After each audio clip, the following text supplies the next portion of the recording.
Okay, तो हम लोग जो कर रहे हैं उसको अलग अलग नाम से जानते हैं। तो सबसे पहला हम लोग क्या बोलते हैं, B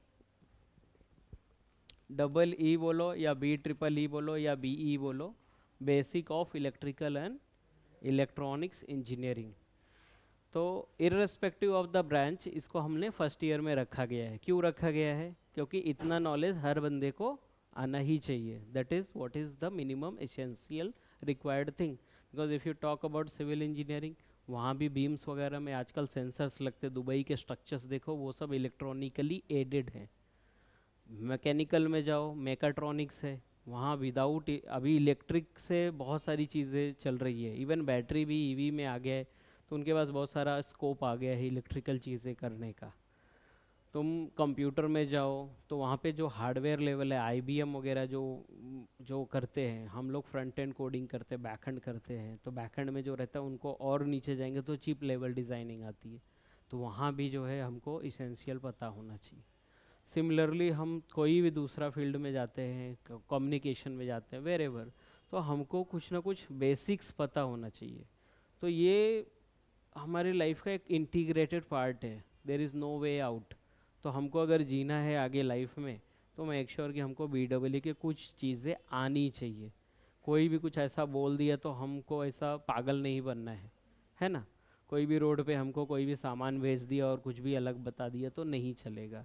so that is why we are going for this first technical topic, जो हम लोग इंजीनियरिंग में बाय डिफ़ॉल्ट हमको पढ़ना चाहिए। और अच्छा है कि ये फर्स्ट ईयर में डाला है, this is B double E. तो वो शुरू करने से पहले I will cover some prerequisites. थोड़ा सा पहले स्टार्टिंग की बात करेंगे हम लोग।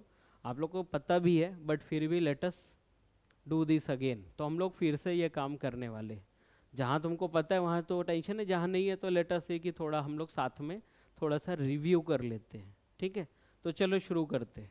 तो जब बी डब्ल्यू में स्टार्ट करता हूँ ना, तो सबसे पहले यही एक चीज़ मैं सबसे पहले सबको पूछता हूँ कि फिजिक्स बोलता है कि दुनिया में तीन तरह के मटेरियल है, उसको बोलते हैं liquid, solid and gases.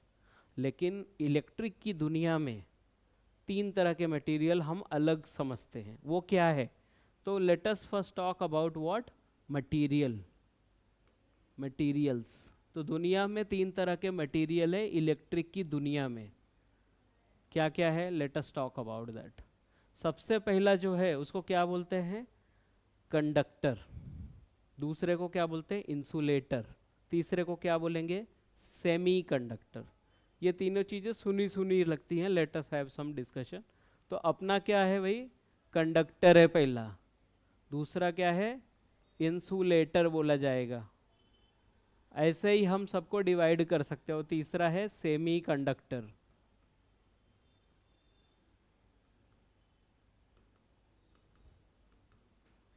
Now ये जो कंडक्टर है, ठीक है, ये कोई भी सामान उठा लो उसको पूछना पड़ेगा कि बाबा ये है, ये पेन है, ये क्या कंडक्टर है कि इंसुलेटर है? तो ये हमको कैटेगराइज करना पड़ेगा। तो कंडक्टर किसको बोलते हैं बताओ? जो कंडक्ट करता है, क्या कंडक्ट करता है? इलेक्ट्रिसिटी। तो मतलब मैं सिंपल क्या बोल सकता हूँ कि ये अलाउज इलेक्ट्रिसिटी, है ना। तो ये इलेक्ट्रिसिटी अलाउ करता है। बट हमको सबसे इससे भी ये जानना है कि why does it allow electricity. Conductor electricity क्यों अलाउ करता है? तो ये इसका आंसर फिजिक्स ने हमको दिया हुआ है। एज एन इंजीनियर हमको फिजिक्स में नहीं घुसना है, हमको फिजिक्स की प्रूवन थियरी को यूज़ करना है, अप्लाई करना है। दैट इज़ वाई हम लोग applied chemistry, applied physics, applied mathematics पढ़ते हैं, है ना। तो फिजिक्स का कुछ चीज़ें हैं जो वो लोग ने बोला है और हमको मान लेना है, उसमें आर्ग्यूमेंट नहीं करना है, मान लेना है। जैसे कि आपने सुना है एक एक ऐसा एक कोई ऐसा एक मटेरियल है तो उसमें बहुत सारे ऐसे ऐसे मॉलिक्यूल्स होते हैं, जिस फिर उसके अंदर एटम्स होते हैं। तो ऐसा बहुत सारे एटम्स हैं। एटम्स का पता है स्टोरी? एटम्स का स्टोरी क्या है बोलो? बीच में कुछ तो प्रोटॉन प्लस न्यूट्रॉन माना जाता है, और बाकी क्या रहता है बताओ? इधर क्या रहता है? इलेक्ट्रॉन्स रहता है। तो इलेक्ट्रॉन्स और प्रोटॉन, यही है फिजिक्स का स्टार्टिंग। जो लोग बताते हैं एटम मॉलिक्यूल मटेरियल। तो जब रूम टेम्परेचर की बात करते हैं, let's say from 0 degree to some 30 degree Celsius, तो जब वो टेम्परेचर पे बात करते हैं तो जो अपने मेटल होते हैं ना, उनमें से कुछ इलेक्ट्रॉन ऐसे ना लूजन रहते हैं और बाहर रहते हैं, वो एटम के साथ नहीं रहते, उसके बाहर आसपास रहते हैं, तो उसको हम बोलते हैं फ्री इलेक्ट्रॉन। क्या बोलते हैं? Free electron. और ये इलेक्ट्रिसिटी फ्री इलेक्ट्रॉन से ही ट्रांसफ़र होती है। तो ये भी फिजिक्स ने बोला, ये भी मेरे को नहीं पता है। ठीक, फिजिक्स ने बोला कि भाई इसमें कुछ फ्री इलेक्ट्रॉन रहता है, चलो मैं ई लिख देता हूँ। ये कैसा घूम रहे हैं? उल्टा उल्टा पुल्टा घूम रहे हैं। They are having their random motions in nature and their overall velocity is always zero. फिर फिजिक्स ने वापस से एक चीज़ बताया, क्या? पोलैरिटी। बोला इधर प्लस लगाओ इधर माइनस लगाओ। तो फिजिक्स ने एक नया चीज़ बताया। क्या बताया? Equal charges repel each other and opposite charges attract each other.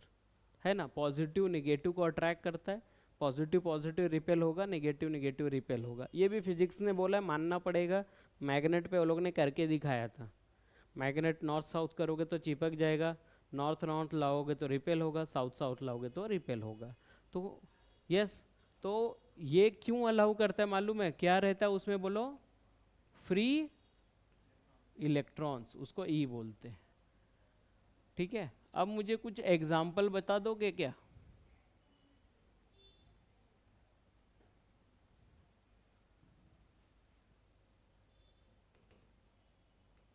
बोलो, कुछ तो एग्जाम्पल बताओ। मेटल या कुछ तो ऐसा चीज़ बताओ जिसमें इलेक्ट्रिसिटी फ्लो होती है। क्या मेटल में इलेक्ट्रिसिटी फ्लो होती है? हाँ। कौन से मेटल में? कॉपर है, एल्युमिनियम है। लोखंड में इलेक्ट्रिसिटी फ्लो होती है? हाँ होती है। तो actually I can say example में क्या है? All metals. ऑल मेटल, सारे मेटल में इलेक्ट्रिसिटी फ्लो होती है, बट कुछ बेस्ट कंडक्टर है, कुछ वर्स्ट कंडक्टर है। कुछ अच्छा अलाउ करते, कुछ बैड अलाउ करते। आपको पता है दुनिया का सबसे अच्छा मेटल कौन सा, जो सबसे ज़्यादा कंडक्टिविटी, जिसमें इलेक्ट्रिसिटी बहुत फास्ट जाती है? गोल्ड। सबसे अच्छा सिल्वर है। सिल्वर टॉप रैंक पे। बट सिल्वर का एक प्रॉब्लम है, उसका मेल्टिंग पॉइंट बहुत लो है। तो अगर उसका वायरिंग कर दोगे तो जैसे ही गर्म होगा वो पिघल जाएगा। इसके लिए हमको गोल्ड सेकंड रैंक पे है।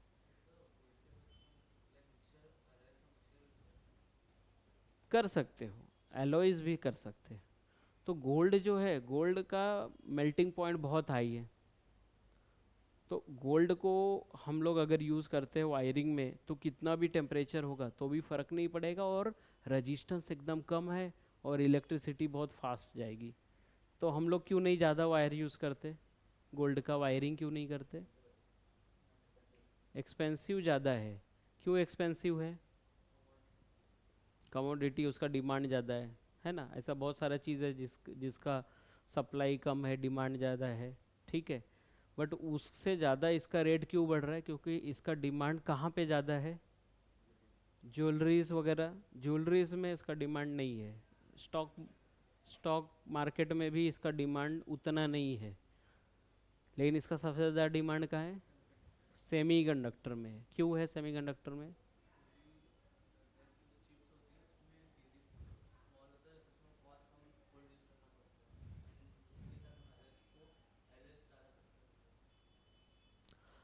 तो जितना भी इलेक्ट्रॉनिक की दुनिया है, उसमें जो प्रोसेसर और माइक्रो प्रोसेसर और माइक्रो कंट्रोलर नाम की चीज़ है, जो एसी के पैनल में है, ओवन में है, फ्रिज में है, और कंप्यूटर में है, लैपटॉप में है, स्मार्ट वॉचेस में है, सब में कुछ ना कुछ, सेलफोन में है, माइक्रोग्राम गोल्ड है।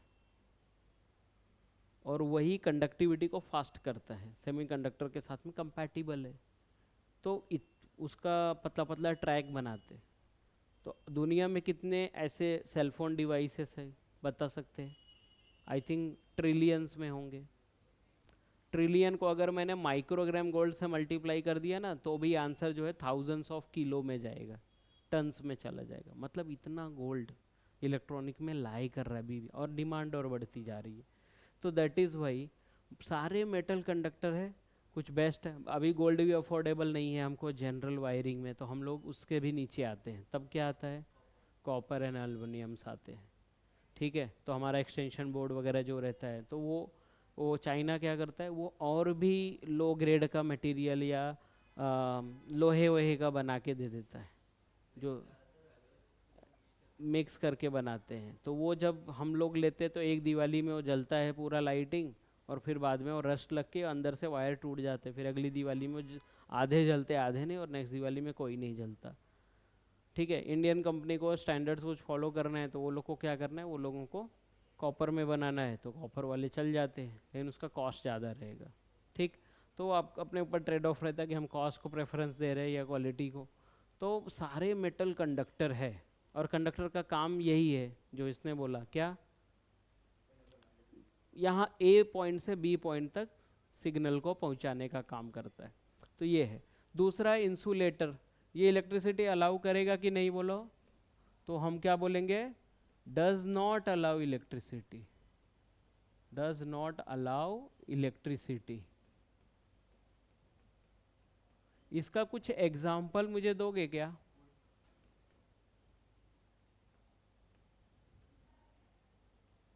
वुड, और कोई? प्लास्टिक्स, राइट है, और कोई? रबर, ग्लास, है ना। तो वुड ये नहीं करता, लेकिन क्यों नहीं करता?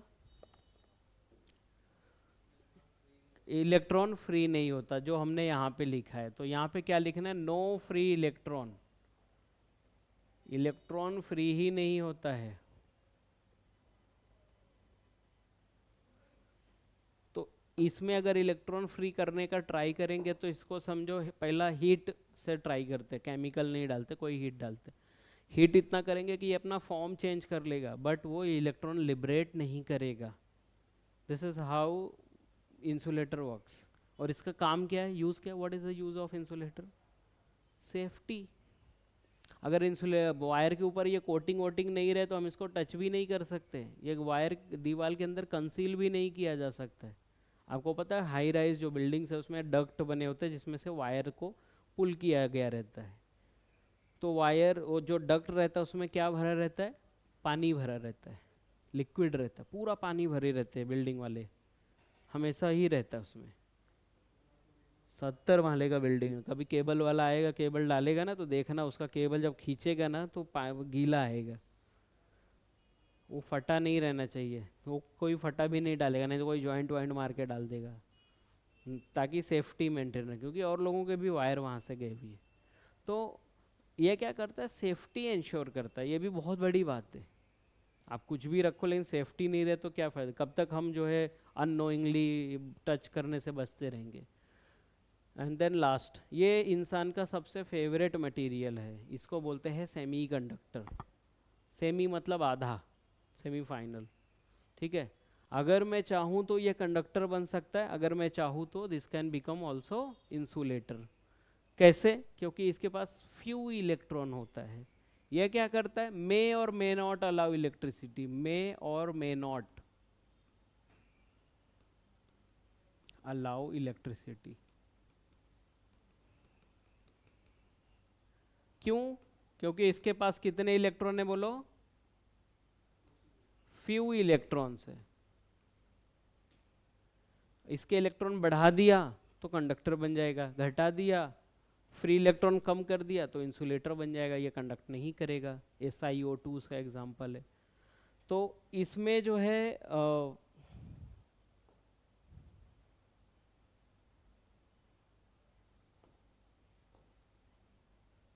जो एग्जाम्पल है, तो उसके लिए कुछ मटेरियल हमको मुझे बताओगे क्या? ऐसे कोई मटेरियल का नाम सुना है जिसको सेमी कंडक्टर की कैटेगरी में रखा जाता है? उसमें आता है दो बहुत इंपॉर्टेंट, एक है सिलिकॉन और एक है जर्मेनियम। उसके अलावा भी है, ठीक है, सिलिकॉन जर्मेनियम के अलावा भी बहुत सारे हैं। उसमें है गैलियम आर्सेनाइड, टेलुराइड, ऐसे बहुत सारे ग्रुप 4 के मटेरियल हैं जो ऑलरेडी टेबल्स में आते हैं। But silicon germanium most commonly हम लोग हमेशा पढ़ेंगे, इधर भी पढ़ेंगे, आगे भी पढ़ेंगे। जो ECS EXTC IT के ब्रांच है वो भी 3rd सेम 4th सेम तक इसको पढ़ने वाले हैं, सिलिकॉन एंड जर्मेनियम का। ये दुनिया का हमारा फेवरेट है क्योंकि हमको वही चीज़ें पसंद आती जो हमारे इंस्ट्रक्शंस मानती है। एक टीचर का फेवरेट स्टूडेंट कौन है? जो उसकी बात मानता होगा। तो वैसे ये भी है सेमीकंडक्टर वाला, तो इसको हम लोग बहुत यूज़ करते हैं। सारा इलेक्ट्रॉनिक का बेस यहीं से निकला है, सारी ICs जो बनी है यहीं से बनी है, सारे CD DVD मेमोरी कार्ड यहीं से बने हुए हैं। ये जो डिस्प्ले है ये भी एक टाइप का इलेक्ट्रॉनिक गैजेट है, LED बोलते हैं, लाइट एमिटिंग डायोड। तो ये भी सब सिलिकॉन और जर्मेनियम से ही बने हुए हैं। अब जर्मेनियम अर्थ पे कम है, वो माइंस में मिलते हैं, उसकी अबंडेंसी कम है। Silicon is highly abundant. Silicon कहाँ से आता है पता है? सिलिका से आता है। सिलिका बोले तो क्या? रेती। रेती किधर मिलता है बोलो? हर जगह मिलता होगा। कहीं देखा है रेती? समुंदर के पास में देखो तो रेती रहते। कहीं से इतना रेती लाओगे तो कोई कुछ बोलेगा नहीं कि कोई खरीदा है तो उसका मत चोरी करना, ऐसा कहीं पड़ा है तो ले सकते। तो उसी को पिघला करके वो लोग उसका बेस सिलिकॉन निकालते, और वो सिलिकॉन को फिर ऐसा रॉड बनाते हैं, फ्रोज करते, फिर पतला पतला बाल से भी पतले में थ्रेड कट करते लेज़र से, वो फिल्म बनती है। उसी से CD DVD बनती थी पहले। अभी जो है उसे हार्ड डिस्क भी उससे ही बनता है। जो अभी तो आजकल तो वो आ गया है दूसरा SD, तो वो वाला सॉलिड स्टेट वाला जो आ गया है, तो वो डायोड और ट्रांजिस्टर से बने हुए हैं। तो इस तरह से सेमीकंडक्टर में बहुत सारी चीज़ें वो हम लोग एक्सप्लोर करेंगे। BEE में उसका 1-2 ही टॉपिक है तो वो हम लोग कवर करेंगे। ठीक है, कंडक्टर, इंसुलेटर, सेमीकंडक्टर, ये 3 चीज़ क्लियर है, समझ में आया क्या होता है? ठीक है। इसके अलावा ना मैं सिर्फ 2 और डेफिनेशन कवर करना चाहता हूँ। उसको बोलते हैं, एक को बोलते हैं वोल्टेज, सुना है क्या? वोल्टेज का यूनिट V होता है, उसको बोलते हैं वोल्ट्स। वोल्टेज का डेफिनेशन पता है क्या? हमने सुनते हैं ना, ये 5 वोल्ट का है, ये 10 वोल्ट का है, ये 12 वोल्ट का है। तो वोल्ट क्या होता है, किसका स्टैंडर्ड डेफिनेशन क्या होगा, या वोल्टेज किसको बोलते हैं, हम क्या समझते हैं वोल्टेज? वोल्टेज का जो स्टैंडर्ड एक डेफिनेशन सिंपल मैं बताता हूँ, वो क्या है? Difference of potential.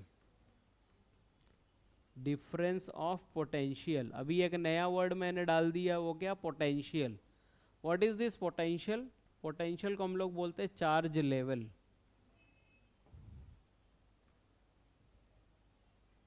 पोटेंशियल को हम लोग एक नए नाम से जानते हैं, उसको बोलते हैं चार्ज लेवल। लेकिन मेरी भाषा में इसको बोलते हैं इलेक्ट्रिक का हाइट, बिजली का हाइट। इस रूम का हाइट कितना है कैसे पता चलता है? Ceiling height minus floor height किया तो हाइट मिल जाएगा। वैसे ही यहाँ पे वायर्स ऐसे आपस में लपेटे हुए आते, लेकिन इसका वोल्टेज लेवल अलग, इसका वोल्टेज लेवल अलग, इसका पोटेंशियल अलग, इसका पोटेंशियल अलग, इसका चार्ज लेवल अलग, इसका चार्ज लेवल अलग। तो उन दोनों को माइनस करोगे, हाइयर माइनस लोअर, तो मिल जाएगा वोल्टेज। उसी को बोलते हैं डिफरेंस ऑफ पोटेंशियल। थोड़ा सा एग्जांपल से समझाता हूँ। एक वायर है, लेट से ये 10 वोल्ट पे है, 10 वोल्ट पे। किसके रेफरेंस में? हमेशा तुमको एक रेफरेंस वायर लेना पड़ेगा, वो है 0 वोल्ट, जिसको हम लोग ग्राउंड बोलते हैं, earthing. You have to take a base. अगर यहाँ मैं बोलता हूँ इसकी हाइट क्या है, तो तुम मुझे पूछोगे इस फ्लोर से पूछ रहे हो कि इस डेस्क से पूछ रहे हो, कि मेन एब्सोल्यूट ग्राउंड से पूछ रहे हो, या फिर सेंटर ऑफ अर्थ से पूछ रहे हो, या फिर सी लेवल के हाइट से पूछ रहे हो। तो रेफरेंस हर जगह अलग अलग होता है। ठीक है, नॉर्मल जो हमारा वो प्लग पॉइंट में सबसे ऊपर वाला होल है, वो क्या है? अर्थिंग है। तो वो सब वायर पूरी बिल्डिंग का मिला के एक ज़मीन में रॉड लगाया, उसको दिया है, तो वो अर्थिंग है, वो सेफ्टी का है। लेकिन लेफ्ट वाला जो छोटा है वो एक लाइव है, और ये वाला राइट वाला न्यूट्रल है। ऐसे DC में एक प्लस वायर होता है, एक माइनस वायर होता है। सेलफोन का जो चैसिस है, जो मदरबोर्ड है, वो अर्थिंग का काम करता है, ये रेफरेंस का काम करता है। तो यहाँ भी ये वायर एक रेफरेंस का काम करता है। तो हमको कैसे निकालना है वोल्टेज बताता हूँ। क्या करना है, डिफरेंस निकालना है। तो higher minus low, 10 minus 0 answer is 10 volt. तो ये वायर का वोल्टेज कितना है, 10 वोल्ट्स। यूनिट को वोल्ट बोलते हैं, एक बंदा था उसका सरनेम है, और टर्म को वोल्टेज बोलते हैं। अभी मुझे बताओ, अगर मेरे पास एक वायर है जो 0 से 10 वोल्ट पे है और दूसरा वायर 0 से 5 वोल्ट पे है, मतलब दोनों का अलग अलग वोल्टेज है, बट मैं इन दोनों के बीच का डिफरेंस मांगता हूं, तो कितना वोल्टेज आएगा बोलो। एक वायर है 10 वोल्ट पे, एक वायर है 5 वोल्ट पे, तो इसका कितना आएगा बताओ। डिफरेंस निकालेंगे, 10 minus correct 5 equal to 5 volt. तो अपने को कुछ नहीं करना, अपने को दोनों वायर का वैल्यू, चार्ज लेवल या पोटेंशियल लेना है और उसको सब्ट्रैक्ट करना है, हायर माइनस लोअर। अभी समझ गए तो एक क्वेश्चन पूछता हूँ, इसको बताओ, ठीक है। तो समझ में आ जाएगा कि अपना अंडरस्टैंडिंग सही चल रहा है कि नहीं। एक वायर है जो 5 वोल्ट पे है और दूसरा वायर जो है वो ग्राउंड के कंपैरिजन में -5 वोल्ट पे है। अब मैं इन दोनों के बीच का डिफरेंस निकालता हूँ वोल्टेज, तो कितना आएगा बोलो।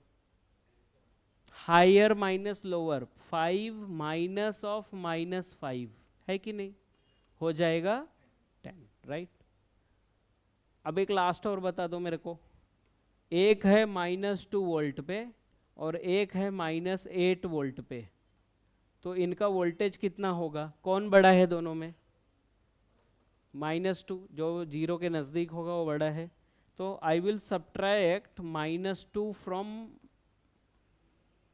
-8 को -2 से सब्ट्रैक्ट किया, तो आंसर आएगा 6 वोल्ट। भले ही वो माइनस माइनस में वायर है, बट उनके बीच का डिफरेंस +6 है, राइट। समझ में आ रहा है, इसको बोलते हैं वोल्टेज। तो करना क्या है, दो पॉइंट के बीच का डिफरेंस निकालने का है। जहाँ भी हमको एग्जाम में कहीं भी मिलेगा वोल्टेज निकालो, मतलब पॉइंट ए पॉइंट बी के बीच का डिफरेंस निकालना है, दैट्स इट। तो इसको बोलते हैं वोल्टेज। समझ में आ रहा, वोल्टेज का डेफिनेशन, ठीक है, बोलो। आ सकता है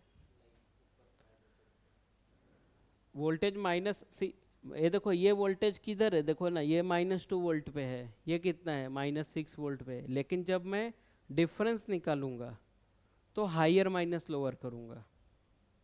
अगर कभी लोअर माइनस हायर किया तो माइनस में आंसर आएगा। यहाँ पे ऐसा नहीं लिखा है कि लोअर माइनस हायर ही करना है, यहाँ पे क्या लिखा है, difference. Difference could be lower to higher, higher to lower, जैसा जहाँ चाहिए। इधर मैंने हायर टू लोअर किया है, क्योंकि करंट उस डायरेक्शन से चलता है। करंट कैसा चलता है, पानी की तरह है, वो हाई पॉइंट से लो पॉइंट की तरफ जाता है। वैसे ही वो हाई वोल्टेज से करंट कहाँ फ्लो करता है, लो वोल्टेज की तरफ। ठीक है, तो ये हो गया वोल्टेज का डेफिनेशन। क्या है वोल्टेज का डेफिनेशन बोलो, difference of potential, right. Potential को बोलते हैं चार्ज लेवल। तो ये समझ में आया। अब हम लोग एक और इम्पॉर्टेंट एक कॉन्सेप्ट, ये एक कॉन्सेप्ट, एक सेकंड कॉन्सेप्ट ले लेते हैं जो बहुत इम्पॉर्टेंट है, और वो तुम लोग ने कई बार सुना भी है। सो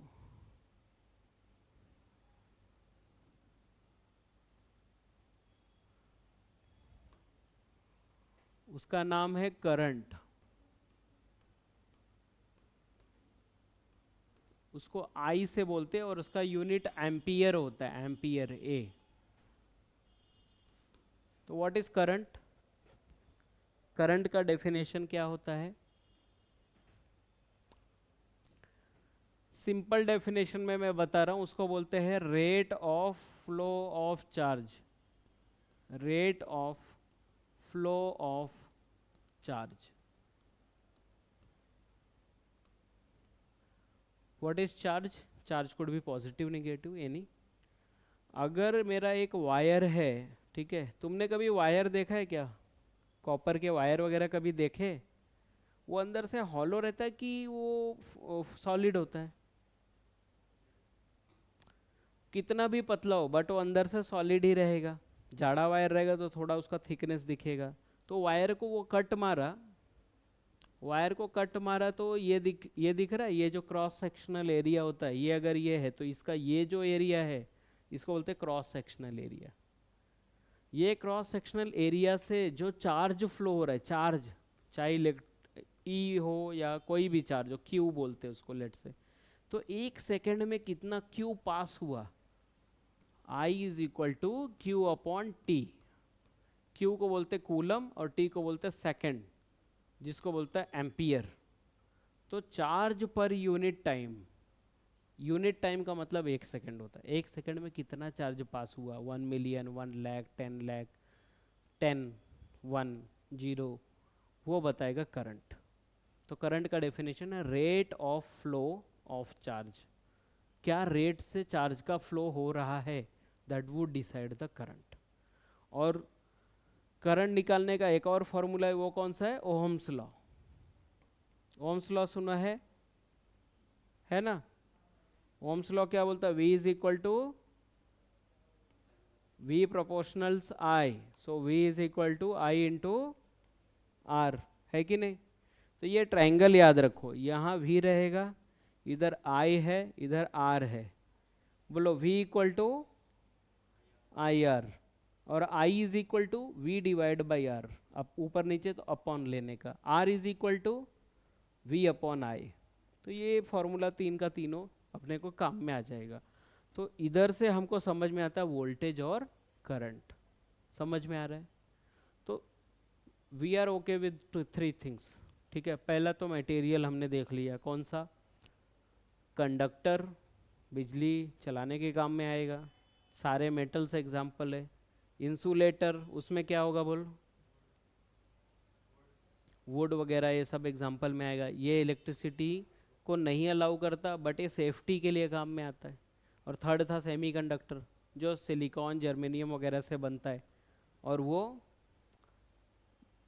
सेमीकंडक्टर है, we can make it as conductor और इंसुलेटर दोनों कर सकते हैं। फिर ये डेफिनेशन देखा वोल्टेज का और करंट का। वोल्टेज में बस डिफरेंस को क्या करना है, सबट्रैक्ट करना है, आइडियली हायर टू लोअर, कभी मजबूरी में लो टू हाई करना पड़े तो कर सकते हो। Current, rate of flow of charge, जो भी कंडक्टर है उसका जो ये रहता है क्रॉस सेक्शनल एरिया, उससे कितना चार्ज एक सेकंड में फ्लो हुआ, उसी को बोलते हैं करंट। तो दैट इज करंट, ठीक है। तो ये इतना क्लियर हो गया, समझ में आया। अब हम लोग एक्चुअल VWE के कॉन्सेप्ट को या टर्म्स को पढ़ने जा सकते हैं, ठीक है। तो लेट्स सी क्या करता हूं मैं,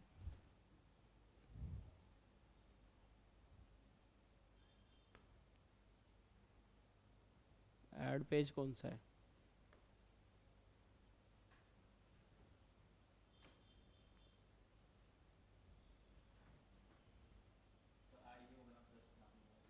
किधर दिख रहा है, यहाँ पे, ठीक है। तो अभी हम लोग जाते हैं एक आज का लास्ट कॉन्सेप्ट, जिसको बोलेंगे क्या, कंपोनेंट्स, ठीक है। तो ये दुनिया को इलेक्ट्रिक भाषा में हमने फिर से 3 कंपोनेंट में डिवाइड करा है। वो 3 समझ गए तो हम VWE में आराम से एंट्री मार सकते हैं। सबसे पहला जो कंपोनेंट है उसको बोलते हैं रेजिस्टर, रेजिस्टर ने रेसिस्टर, समझ में आया। दूसरा है, उसका नाम है इंडक्टर, हम लोग पढ़ेंगे ये क्या है अच्छे से। फिर अगला है कैपेसिटर, बट ये सुना सुनाया हुआ तो लगेगा थोड़ा। रजिस्टर कैसा दिखता है, उसका सिंबल मैं ड्रॉ कर देता हूं, दिखा है क्या ऐसा, इसको यूनिट, इसको हम R से रिप्रेजेंट करते हैं, इसका यूनिट है ओम्स, ओम्स ने इसके ऊपर से ही अपना लॉ बनाया था। फिर ये इंडक्टर कैसा दिखता है बोलो, एक स्प्रिंग है, क्वाइल है। अगर तुम्हारे पास ऐसा कोई वायर है जिसको ऐसा लपेट दिया है स्प्रिंग के जैसा, तो उसको बोलते हैं इंडक्टर। उसका यूनिट है हेनरी, एक बंदा था हेनरी, उसने इसको डिस्कवर करा था, इसके कॉन्सेप्ट को बताया था। फिर क्या है कैपेसिटर, ऐसा 2 प्लेट होता है, एक पॉजिटिव प्लेट होता है, एक नेगेटिव प्लेट होता है, और बीच में डाइलेक्ट्रिक भरा रहता है। मीन्स नॉन कंडक्टिंग मटेरियल भरा रहता है, जिसको इंसुलेटर भी बोल सकते हो।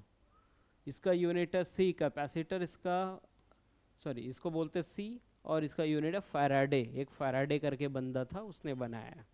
तो हमारे पास रजिस्टर, इंडक्टर एंड कैपेसिटर है। इसी को यूज़ करके पूरा BEE हमको पढ़ना है। पहला मॉड्यूल है डीसी। डीसी में हमको क्या पढ़ना है? रजिस्टर के बारे में। और क्या पढ़ना है? डीसी सोर्स के बारे में। और क्या पढ़ना है? सर्किट, जो डीसी सोर्स और ओनली रजिस्टर यूज़ करके बनता है। तो उसमें बहुत सारे लॉ हैं जो हम पढ़ेंगे, KVL, KCL, Thevenin, Norton, max power transfer और सुपरपोजिशन थ्योरम। फिर हम लोग जाएंगे सेकंड यूनिट में, जिसको बोलते हैं AC। उसमें हम AC सिग्नल के बारे में पढ़ेंगे, वो कैसे फ्लो होता है, कैसे बनता है। फिर उसका बिहेवियर पढ़ेंगे। तो बिहेवियर के टाइम ये तीनों पिक्चर में आ जाएंगे। Then will have to think कि AC सिग्नल रजिस्टर के साथ जाता है तो कैसा रिएक्ट करता है, रजिस्टर और इंडक्टर RL के साथ कैसा काम करता है, RC के साथ कैसा काम करता है, और RLC तीनों के साथ कैसा काम करता है, उसके ऊपर है। एक एक सम एग्जाम में आता ही आता है। फिर उसके बाद हम लोग क्या पढ़ेंगे, इसका आगे का कॉन्सेप्ट जो है सिर्फ इंडक्टर पे बेस्ड है, जिसको हम लोग बोलते हैं ट्रांसफॉर्मर। ट्रांसफॉर्मर पढ़ेंगे। फिर उसके आगे हम लोग मोटर पढ़ेंगे। फिर उसके आगे हम लोग इलेक्ट्रॉनिक का वो डायोड और वो सेमीकंडक्टर वाली चीज़ें पढ़ेंगे। तो इस तरीके से हमारा सिलेबस डिवाइडेड है। ठीक है, तो इतना चीज़ें हमको पढ़ने का है। तो सबसे पहला स्टडी जो शुरू हो रहा है वो किधर से हो रहा है? रजिस्टर से हो रहा है। ठीक है, तो resistor is R unit ohm, और इसको ऐसा जिगजैग ही बनाने का। एग्जाम में कुछ लोग उसको इंडक्टर जैसा बना देते हैं, तो फिर वो आपको मार्क्स थोड़ा मुश्किल से मिलेगा। एग्जामिनर भी आदमी है, उसको भी गुस्सा वगैरह आ सकता है, उसको भी फ्रस्ट्रेशन हो सकता है। क्योंकि जब आप लोग वेकेशन करते हो तब वो बेचारे लोग चेक करने बैठते हैं, उनके भी घर पे लोग हैं, वो लोग भी बोलते हैं हमको भी वेकेशन पे जाना है, लेकिन हम कैंसिल करके पेपर चेक करते। तो उधर आपने मजाक किया तो हमको भी नहीं अच्छा लगता है। इसके लिए ध्यान में रखने का, कम से कम सिंबल वगैरह तो सही ड्रॉ करो। अब रजिस्टर को आपने ऐसा ऐसा ऐसा ऐसा ज़्यादा कर दिया, acceptable, but if you are drawing resistor like this तो नॉट एक्सेप्टेबल। तो ऑलवेज जो सिंबल है उसको फॉलो करने का। ठीक है, तो हम लोग अभी क्या करेंगे, रजिस्टर वगैरह से हम लोग अपना स्टडी शुरू कर सकते हैं। BEE का शुरुआत ही सबसे पहले रजिस्टर के ऊपर से होता है। ठीक है,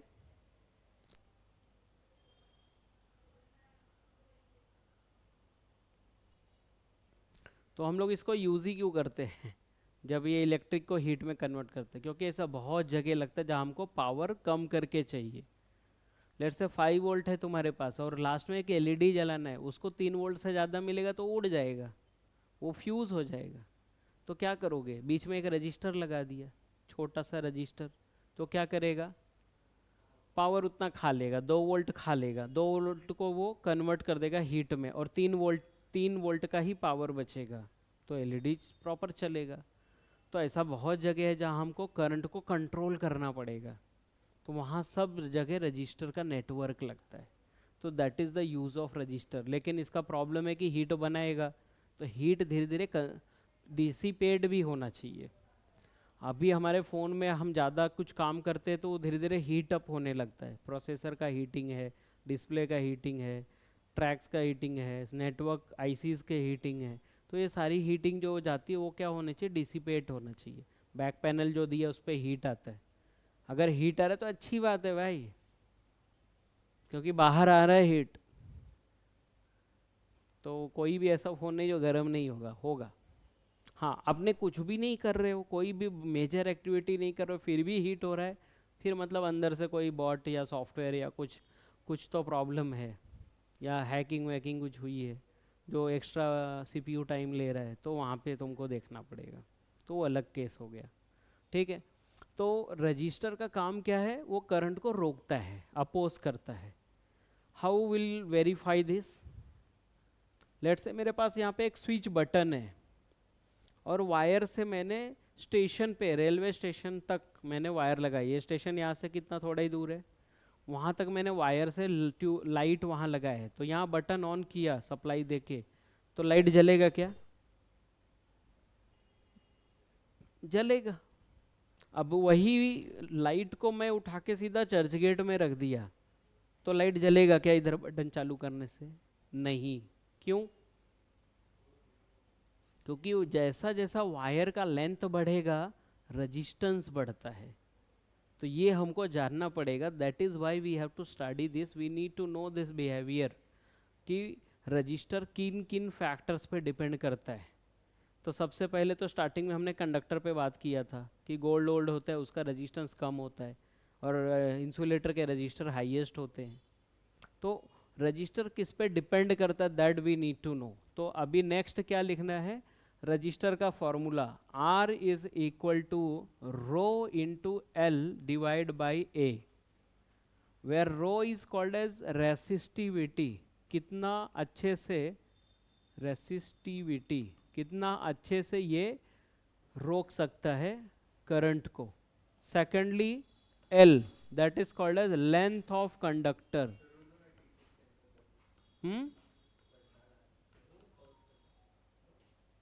एंड ए को क्या बोलते हैं?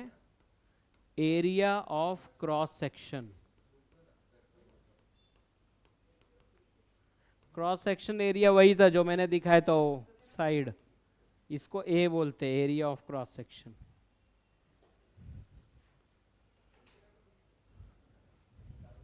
Rho L divide by A, area of cross section. अभी कोई मुझे बता सकता है ये रजिस्टर है, अगर कोई चीज न्यूमरेटर में है और वो बढ़ेगी तो रेजिस्टेंस बढ़ेगा कि घटेगा? मैथ्स क्या बोलता है? प्रोपोर्शन और इनवर्स प्रोपोर्शन। ये कब बढ़ेगा? जब ये न्यूमरेटर बढ़ेगा, और ये कब घटेगा? जब डिनोमिनेटर घटेगा। समझो यहाँ 10 है दोनों का आंसर और यहाँ पे 2 है, तो क्या आंसर आएगा? 10/2 5। लेकिन इधर 10 है और इधर 50 है तो कितना हो जाएगा? 10/50 किया तो कितना हो जाएगा? और कम हो जाएगा। मीन्स ये रो जो है वो रजिस्टिविटी है। जितना ज़्यादा रो रहेगा उतना ज़्यादा रेजिस्टेंस बढ़ेगा, जितना ज़्यादा लेंथ रहेगा तो भी रेजिस्टेंस बढ़ेगा। जैसे चर्च गेट में अगर आपने ट्यूबलाइट रखा है और यहाँ पे जो है बटन है तो लेंथ ज़्यादा है तो क्या बढ़ गया? रेजिस्टेंस बढ़ गया, लॉस बढ़ गया। रेजिस्टेंस का मतलब लॉस। और ए क्या है? एरिया ऑफ क्रॉस सेक्शन, मतलब ये वायर का थिकनेस बताता है। ये अगर एक वायर है एकदम जाड़ा है, मोटा है, ट्रेन के ऊपर का जो वायर जाता है ओवरहेड, वो इतना जाड़ा होता है, 1 इंच 2 इंच का उसका थिकनेस होता है। तो अगर वो थिकनेस ज़्यादा है तो रेजिस्टेंस क्या हो जाएगा? कम हो जाएगा, क्योंकि डिनोमिनेटर में है, इनवर्स प्रोपोर्शन है। तो मतलब जाड़ा वायर रहेगा तो कम रेजिस्टेंस रहेगा और पतला वायर रहेगा तो ज़्यादा रेजिस्टेंस रहेगा। जितना पतला थिन वायर उतना ज़्यादा रेजिस्टेंस। समझ में आ रही है बात? क्योंकि ए एरिया ऑफ क्रॉस सेक्शन बताएगा। तो जितना कम पतला रहेगा उतना रेजिस्टेंस ज़्यादा होता है। दैट इज़ वाई पहले के टाइम पे when this was not there, ये क्या है बताओ? MCB है। ये किसके लिए रहता है? ट्रिपिंग के लिए रहता है, शॉर्ट सर्किट बचाने के लिए। अभी आपने इधर हाथ बीत लगा दिया है गलती से तो अचानक से आपके अंदर से करंट पास होने लगेगा। क्यों? क्योंकि हमारे बॉडी का रेजिस्टेंस सबसे कम है पूरे घर में। तो सबसे ज़्यादा करंट कहाँ जाएगा? जहाँ कम रेजिस्टेंस होता है। जहाँ कम अपोज मिलेगा वहाँ ज़्यादा करंट जाएगा, जहाँ कम ट्रैफिक होगा वहाँ ज़्यादा हम जाएंगे, जहाँ ज़्यादा ट्रैफिक है वहाँ से गाड़ियाँ कम जाएगी। तो ऐसे ही, तो जब कभी ऐसा कुछ शॉर्ट सर्किट कुछ सर्ज हो जाता है करंट में तो वो ट्रिप हो जाता है सेफ्टी पर्पस के लिए। उसमें छोटा सा सेंसिंग एलिमेंट लगा है, करंट को सेंस करता है। लेकिन पहले वो नहीं था मेरे टाइम पे बचपन में। तब क्या करते थे? तब एक फ्यूज़ लगाते थे, एक फ्यूज़ आता था ऐसा, एक ये रहता था उसमें एक वायर, यहाँ से यहाँ जो ऑर्डर है वही वैसा उधर फ्यूज़ लगाते थे। ऐसा सिरेमिक में बना रहता था। तो फ्यूज़ में बहुत पतला वायर लगाते थे, वो हमारे घर को प्रोटेक्ट करता था। अगर 3.5 एम्पियर से ज़्यादा आ गया तो वो पिघल जाता था, क्योंकि उसमें हीट बढ़ जाएगा ना, वो रेजिस्टेंस ज़्यादा है, हीट बढ़ जाएगा तो वो पिघल जाता था। तो फिर हमारा इधर का सब सिस्टम बच जाता था, क्योंकि पहले के टाइम रेगुलेटेड सप्लाई इलेक्ट्रिसिटी की नहीं आती थी गाँव वगैरह में। वहाँ पे फ्लक्चुएट हो, या तो एकदम फास्ट लाइट जलेगा या तो एकदम डिम जलेगा। फास्ट आए तो फूट जाएगा, हमारे तो उस टाइम पे टंक्शन के बल्ब हुआ करते थे। तो ये सब इश्यूज की वजह से लोग जो है फ्यूज़ लगाते थे, लेकिन वो फ्यूज़ ख़राब हो जाते थे, फटाफट उड़ जाते थे। तो हमको वापस से इलेक्ट्रिशियन को बुला के उसमें वायर लगवाने पड़ते थे। इलेक्ट्रिशियन आता था तो सब उसको कंप्लेन करते थे, अरे क्या बनाया, बार बार फ्यूज़ हो जा रहा है, ये क्या है। तो वो कंटाल के क्या करता था, मोटा वायर लगा देता था। वो लगा दिया तो 2 महीने हो गए, फ्यूज़ ही नहीं हो रहा है। क्यों? क्योंकि रेजिस्टेंस उसका ज़्यादा नहीं है, कम हो गया है, करंट जा रहा है, वो पिघल ही नहीं रहा है वायर। बट उससे नुकसान क्या हुए, 3 पंखे और 2 लाइटें खराब हो गई। ज़्यादा लाइट आया, 2 पंखे जल गए, एक पंखा एकदम से बंद हो गया और 2 लाइटें फूट गई। तो ऐसे ही सेफ्टी के मामले में प्रॉब्लम होते थे। अभी क्या, कुछ हमारे पास सेंसर वगैरह आ गए तो हम एमसीबी बोर्ड लगा देते हैं, वो फ़ायदा कर देता है। इवन बहुत सारी जगह पे हर एक एसी के लिए अलग अलग जो है एमसीबी प्लस स्विच रहता है। स्विच ऑन किया, अब ये देखो वो एमसीबी प्लस स्विच है, कुछ इशू हुआ वो अपने आप ट्रिप होगा, और चालू बंद भी उसी से करते हैं। तो ये सब इसके एप्लीकेशंस है। ये कहाँ से समझ में आता है, ये रजिस्टर से ही समझ में आता है। ये पहला फार्मूला है जो बताएगा, इसका वैल्यू तुमको दिया रहेगा, एल का वैल्यू दिया रहेगा, ए का वैल्यू दिया रहेगा, can you find out R. अगर किसी ने बोला कि भाई मेरे को मैन्युफैक्चरिंग करने का रजिस्टर्स बनाने के हैं, तो उसको ये फार्मूला याद रहना चाहिए, रो एल अपॉन ए। हो सकता है एग्जाम में कभी इसके ऊपर छोटे मोटे क्वेश्चंस आते हैं। ठीक है, तो रो बोले रजिस्टिविटी, ये दिया हुआ रहेगा। L is length of conductor, A is the area of cross section. तो ये है न्यूमेरिकल मेथड जिससे हमको आर की वैल्यू पता चलती है। बट हमारे बीडब्ल्यू में इसके आगे का खेल है। वो क्या खेल है, बहुत सारे रजिस्टर दिए रहेंगे, बोलेंगे इसका फाइनल वैल्यू बताओ, उसको छोटा करके नेटवर्क को छोटा करना है, तो वो करना है। तो वो हमारा नेक्स्ट जो है टारगेट है। ठीक है, तो ये रजिस्टर के फॉर्मूला याद रखो, हम लोग इसको कवर करेंगे जब हम लोग क्वेश्चन पेपर का टॉपिक सॉल्व करेंगे। अभी से करके कुछ फ़ायदा नहीं है, नहीं तो भूल जाओगे। ठीक है, तो डन। अब हम लोग अगला उठाते हैं क्या, कॉम्बिनेशन ऑफ रेजिस्टेंस।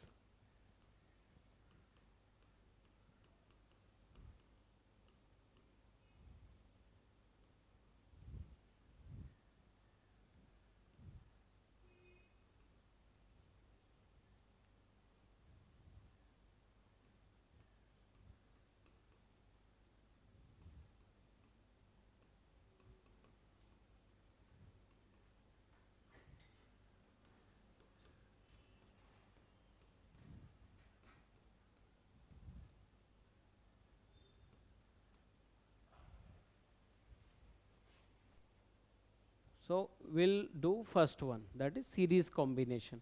बहुत सारे रजिस्टर अगर सीरीज में है तो क्या होगा, और पैरेलल में है तो क्या होगा। ठीक है, तो पहला कॉम्बिनेशन शुरू करता है जो है series combination.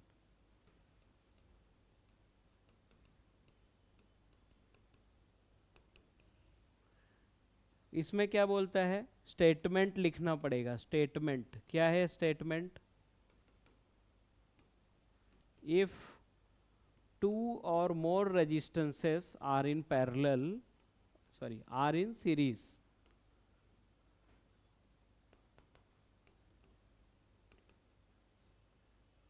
then equivalent or total resistance will be R equivalent or R total is equal to R1 plus R2 plus R3 plus dash dash dash dash plus RN। जितने भी रजिस्टर सीरीज में रहेंगे क्या क्या करना होगा, उनको add कर लेना होगा। If you add them all you will get the final resistance, ऐसा मिल जाएगा। ठीक है, तो सीरीज कैसे आइडेंटिफाई करेंगे वही इम्पोर्टेंट है। अगर सीरीज नहीं आइडेंटिफाई कर पाया, पैरेलल नहीं कर पाया, तो हम लोग को क्या होगा, पूरा डीसी में प्रॉब्लम आएगा, पूरे चैप्टर में डीसी वाले में, जिसमें हम सीरीज भी नहीं कर पाएंगे, पैरेलल भी नहीं कर पाएंगे, थेवेनिन, नॉर्टन, मैक्स पावर ये सब नहीं कर पाएंगे, सिर्फ केवीएल केसीएल कर पाएंगे। तो इसके लिए ये कॉम्बिनेशन, इसके फॉर्मूले थोड़े जानने जरूरी है। ठीक है, तो ये स्टेटमेंट हो गया, ये स्टेटमेंट ले लो। और हम लोग क्या कर रहे हैं अभी, हम लोग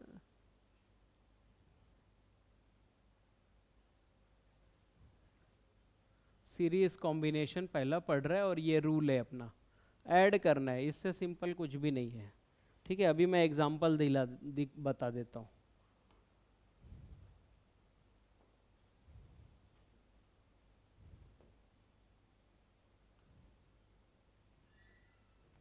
अगर दो या दो से ज़्यादा रजिस्टर सीरीज में है तो उनको क्या करने का, ऐड कर लेने का। ठीक है,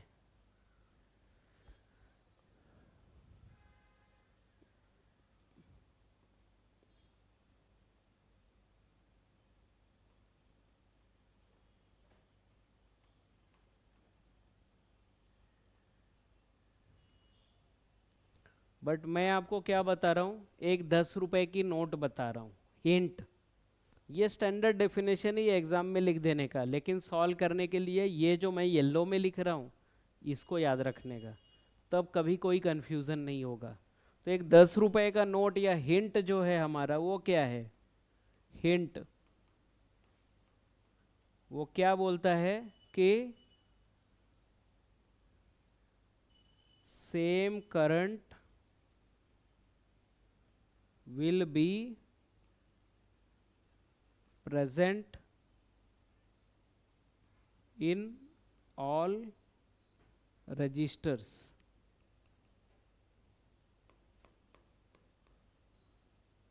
ये है हिंट, तो इसको कभी भूलना नहीं, तो कभी कुछ रॉन्ग नहीं होगा।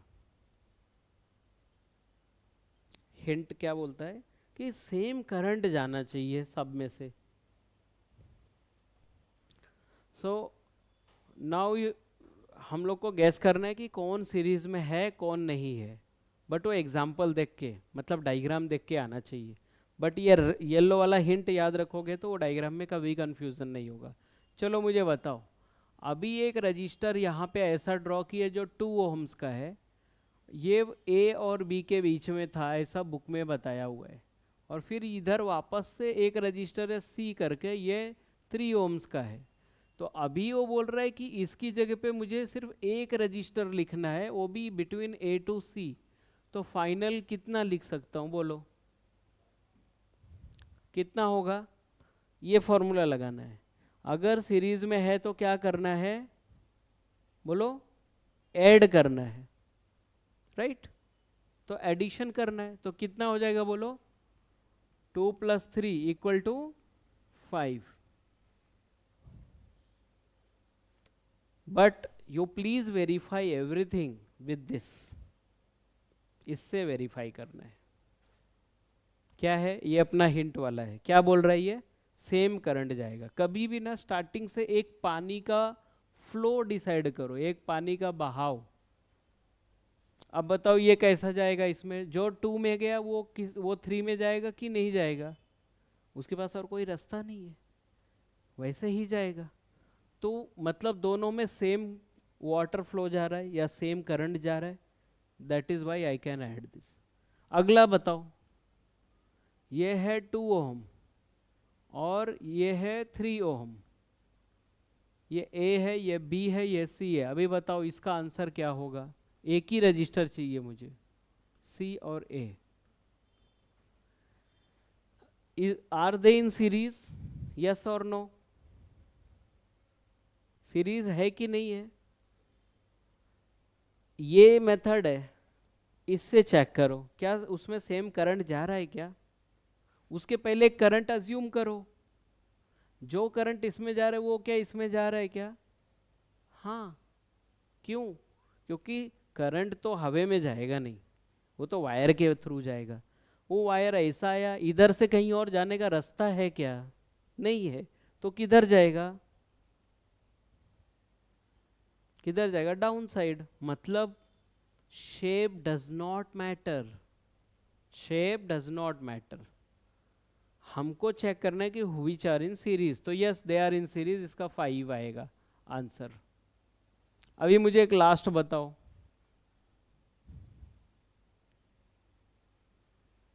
एक मेरे पास एक और केस है, ये 2 ओम है, ये 3 है, और ये 4 ओम है। ए है, बी है, सी है, डी है।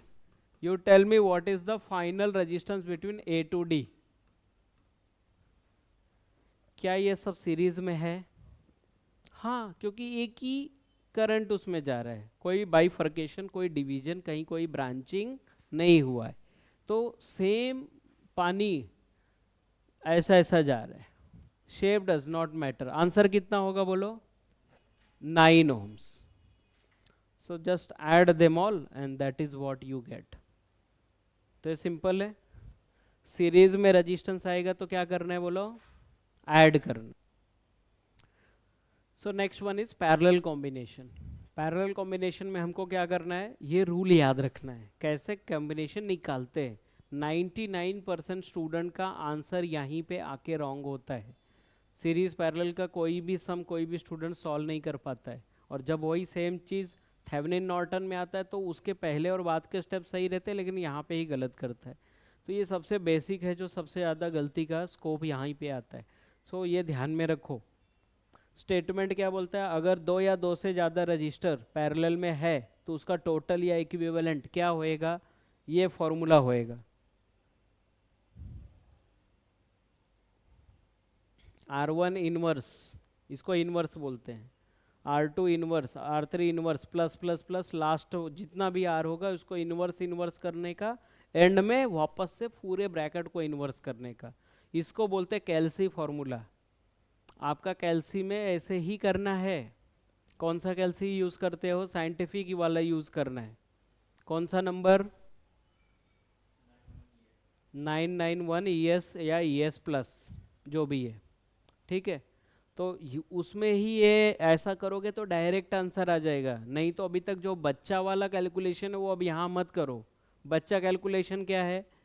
अगर मैं बोलता हूँ 2 रजिस्टर पैरेलल में है, बोले तो R1 पैरेलल R2, ये पैरेलल ऐसा लिखा जाता है। अगर ये 2 पैरेलल है तो इसका आंसर क्या होगा बोलो?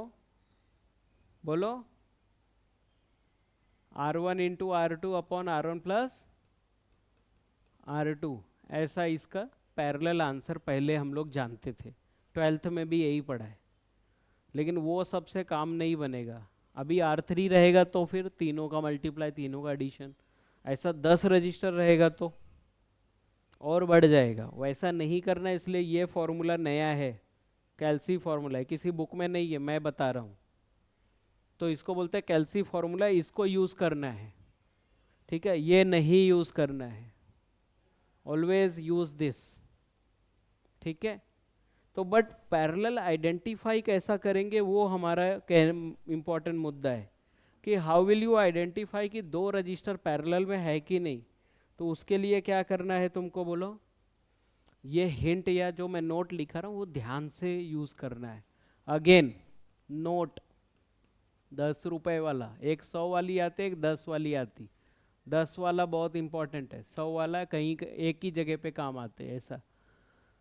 10 रुपए वाला नोट या फिर हिंट ये क्या बोलता है कि current will divide and meet again. ये नहीं हुआ तो फिर समझो कि रॉन्ग है। विदाउट एनी फर्दर डिवीजन,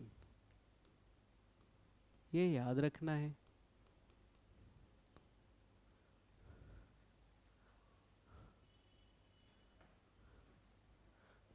ये याद रखना पड़ेगा। करंट डिवाइड होके वापस से मिलना मांगता है। मेले में बिछड़े हैं तो वापस से मिलना चाहिए, अदरवाइज पैरेलल का आंसर तुम लोग रॉन्ग ले लोगे।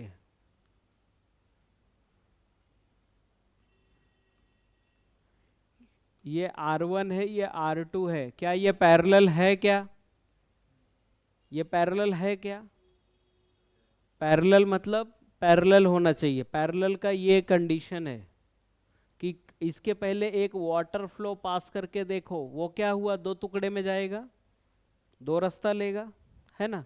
तो इधर से जाएगा और इधर से जाएगा, और फिर एंड में क्या हो रहा है देखो, वापस से मिल भी रहा है। ये होना चाहिए, नहीं होगा तो फिर वो पैरेलल नहीं है। This is parallel and then you can apply this formula. But अभी मैं एक डायग्राम ड्रॉ करता हूं।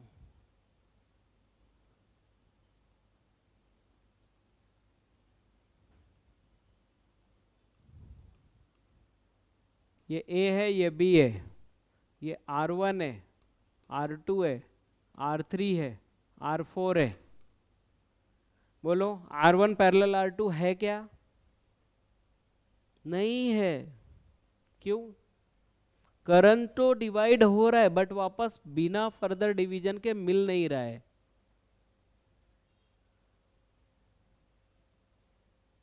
Are you getting this? देखो यहां दो टुकड़ा हुआ, आगे आया, और यहां से और भी टुकड़ा हो गया, नहीं चलेगा। ये पैरेलल नहीं है। लोग यहाँ एग्जाम में पैरेलल करके आते हैं, ये रॉन्ग है। R3 R4 पैरेलल है क्या? इधर से देखो, डिवाइड हुआ, गया आगे, बट वो भी पैरेलल नहीं है। सो इधर R1 R2 पैरेलल नहीं है, R3 R2 पैरेलल नहीं है। समझ गए कैसे आइडेंटिफाई करना है? और ये जरूरी नहीं कि एकदम मेन डायग्राम में, उस डायग्राम, कोई बड़े डायग्राम के एकदम एंड में कहीं दिख रहा होगा तो सिर्फ उतनी का ही पैरेलल निकालने का है। पैरेलल में current should divide and meet again without any further division. ये एग्जैक्ट हिंट है। अगर ये याद रखा तो कभी पैरेलल कैलकुलेशन रॉन्ग नहीं होगा। समझ में आया क्या? ठीक है, तो ये हो गया। तो अभी हम देखेंगे इसको सॉल्व कैसे करते हैं। 2 मिनट का और करेंगे, फिर हम स्टॉप करेंगे। So we will be doing what? Parallel calculation. तो अभी देखते हैं पैरेलल कैलकुलेशन कैसे करते। तो पैरेलल कैलकुलेशन करने के लिए हमको पता होना चाहिए कौन से रजिस्टर पैरेलल में है।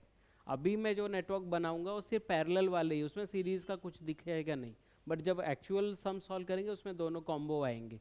तो पहले से पैरेलल का पढ़ लेते हैं।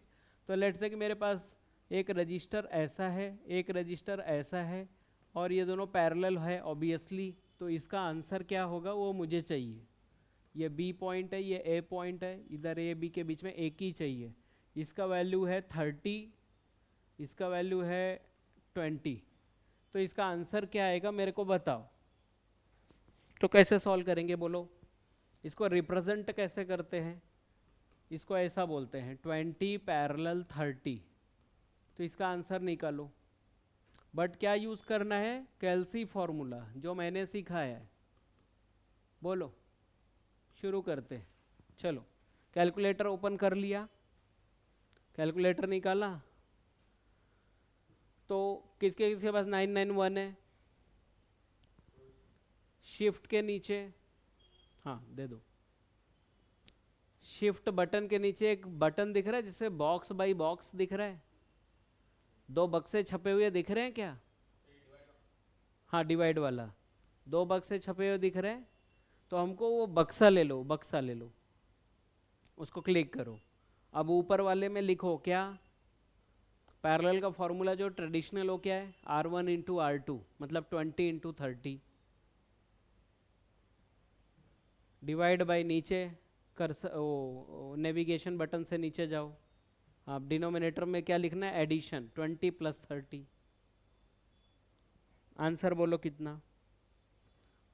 इक्वल बटन दबाओ। इक्वल के बाद कभी कभी क्या होगा कि अगर, हाँ ये नहीं चल रहा है, अभी आ गया, हाँ भी करो 20 प्लस 30।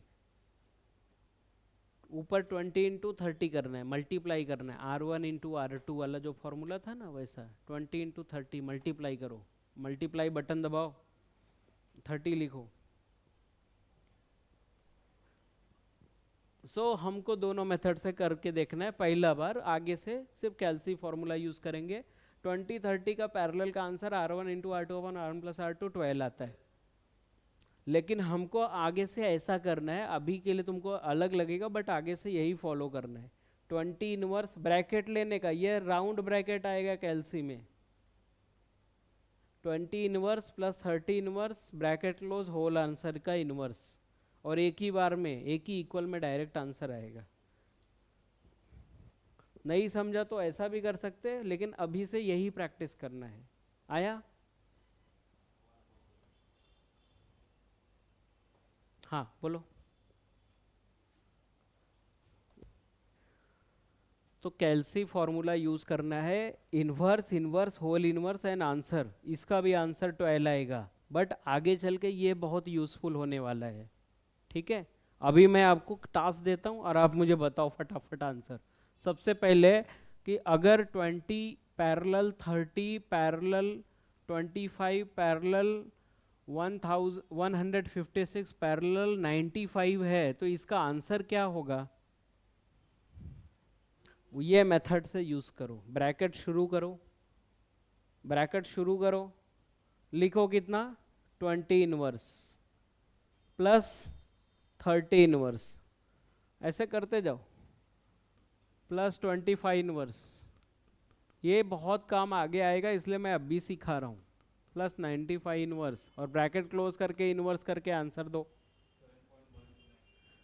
7 पॉइंट, ओके 129 को 13 कर देने का, 0.5 से ज़्यादा रहे थर्ड डिजिट तो सेकंड को राउंड ऑफ कर लेने का, राउंड अप हो रहा।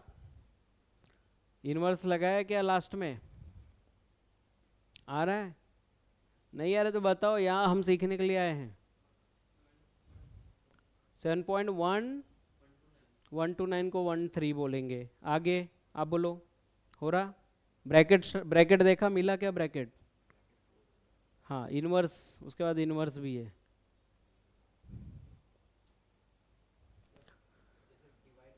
जब भी आंसर लाओगे वो कैल्सी में SD बटन ऑन उधर दबाने का, ऑन के ऊपर है, तो उससे क्या होगा वो पॉइंट में आएगा। ठीक है, हर बार ऐसे ही करना होता है। डन। अभी एक लास्ट मेरे को बताओ, last 1000 parallel 2500 parallel 9 parallel 85 answer.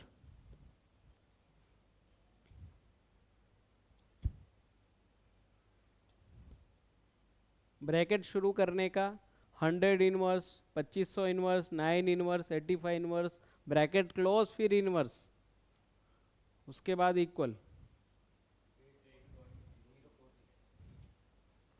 8.046 को 5 बोल देता हूँ। अभी हिंट, एक और 10 रुपए का नोट, जो हमेशा याद रखना है, 10 रुपए का नोट क्या है?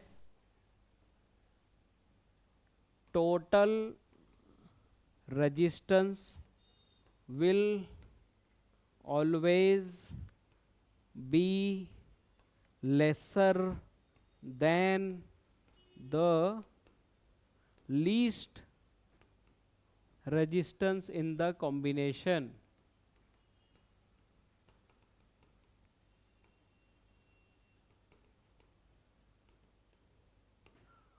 वेरी इंपॉर्टेंट, एंड इसी से पता चलेगा कि आपने सही सॉल्व किया है कि रॉन्ग।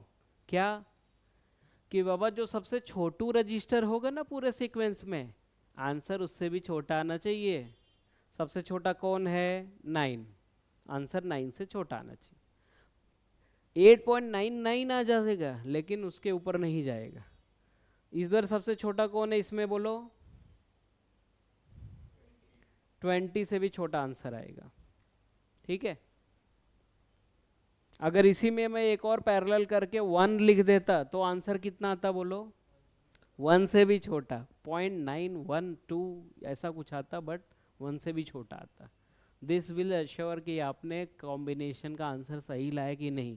तो पैरेलल में कभी भी छोटे resistance less than the least resistance present in the combination. Done. तो इसको याद रखो आगे से, फिर हम लोग कैचअप करेंगे। ओके, चलो आज से ही स्टॉप करते हैं।